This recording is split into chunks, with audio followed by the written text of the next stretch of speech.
சிம்மம் ராசிக்கு டிசம்பர் மாதம் எப்படி இருக்கும் என்பதை பற்றி பொது பலனாக பார்க்கலாம்.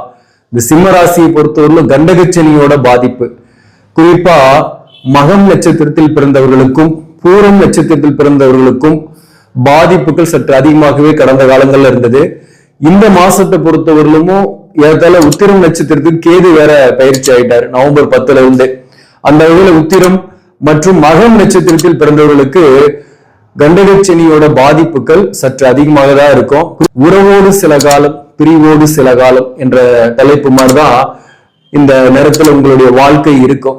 அதாவது ஒரு நேரத்துல உறவாடியவர்கள், ஒரு நேரத்துல நல்லா பழகிட்டு நல்லா பேசிட்டு இருந்தவங்க, நண்பர்களாக இருக்கலாம், அல்லது ஒரு ரிலேஷன்ஷிப்ல இருக்கக்கூடிய உறவாக இருக்கலாம், அல்லது கணவன் மனைவி உறவு நிலை கூட இருக்கு.